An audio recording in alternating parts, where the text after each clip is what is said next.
예, 이제 우리가 창세기에서 그 하나님께서 그 바라크 축복하시는 내용을 세 번에 걸쳐서 그 짐승들을 축복하시는 장면, 그리고 사람을 축복하는 거, 그리고 안식일, 시간을 축복하는 모습을 세 번에 걸쳐서 살펴보았습니다. 그리고 이제 우리가 궁금한 것이 그 하나님이 이제 그 축복하시는 의미가 시간이 가면서 어떻게 이제 그 개념이 더 충만해지는지 이제 그런 거를 좀 살펴보면 좋겠다는 생각이 들었습니다. 그래서 우리가 잘 아는 그 복 있는 사람 그 시편에 나오죠. 근데 거기에서 그 단어는 좀 다르다고 했습니다. 애슈레이라는 단어가 사용됐다고 했는데 예, 그래서 그 시편에 복 있는 사람에 대해서 조금 살펴보면 좋겠다는 생각이 들었습니다. 이제 1편 1절로 가서요. 이 복 있는 사람을 히브리어로 보면 말씀드렸듯이 에스레이, 에스레이 하이시 이렇게 시작됩니다. 복 있는 사람은 블레스트, 영어로 이제 블레스트라고도 하고 이 에스레이라는 단어를 제가 이제 신학교 때 교수님은 그냥 해피맨, 이렇게 행복한 사람, 이렇게 봐도 좋다고, 이렇게 가르쳐 주시더라고요. 뭐, 그렇게 봐도 무방할 것 같습니다. 근데 단어는 아무튼 브라카하고 다르지만, 의미상으로는 하나님이 복을 주셔야 그 사람에게 복이 있고, 또 행복한 거고, 그렇게 이제 개념적으로는 다 연결이 되는 내용이라고 봐도 크게 틀리진 않을 것 같습니다. 그래서 표현이 단어는 좀 다르다 하더라도 애슈레이 하이시 이렇게 시편에서 그복 있는 사람에 대해서 이야기하고 있는데 이것이 이제 나중에는 신약에서 예수님이 또 영적인 차원에서 팔복을 통해서 이 애슈레이 복 있는 사람에 대한 이야기를 또 하십니다. 그러니까 개념이 이제 조금 이제 달라지는 것을 볼 수 있죠. 그러니까 달라진다기보다는 이제 하나님의 경륜을 따라서 이렇게 확장시켜 나가시고 의미를 더 깊이 있게 해 나가시는 게 아닌가 전 그런 생각을 하게 되는데 자 여기서도 보면 벌써 이제 시편이면 창세기 때하고는 벌써 시대가 많이 달라졌죠. 창세기 때는 처음 이제 창조를 하셨을 때이기 때문에 생육하고 번성하고 충만해지는 것이 이제 기본이었고 거기에 더해서 사람들을 축복하실 때 정복하고 다스리라 이렇게 하셨습니다. 그리고 이제 그 이후에 그 시내산에서 모세가 그 율법을 받고 그 율법에 대한 의미는 우리가 나중에 또 자세히 다루겠지만 시편에 왔을 때 시편은 이제 다윗 시대 혹은 그 이후에 이제 쓰여졌으니까 벌써 몇천 년의 시간이 흐른 뒤죠. 그 상황에서 이렇게 어떤 사람이 복이 있는가를 묵상하는 거라고 보는 게 맞겠죠.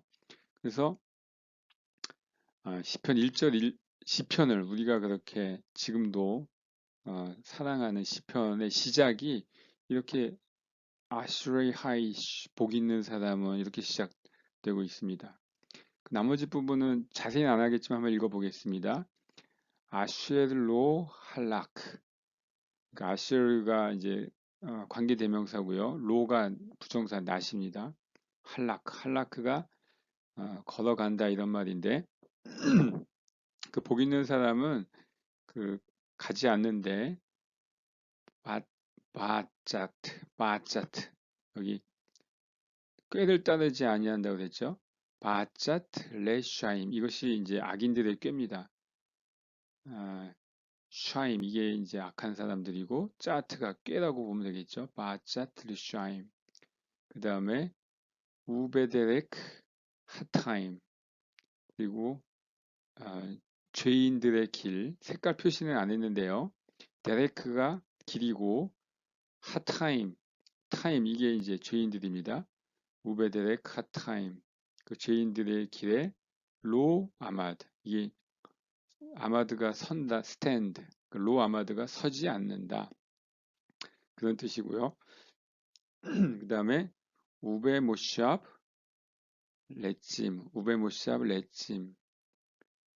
오만한 자들의 자리. 그렇게 보시면 되겠습니다. 우베 모샵 레짐, 로 야샵. 이게 이제 앉지 않는다. 그런 의미입니다. 자, 그래서 이게 복 있는 사람이 하지 않는 세 가지고요.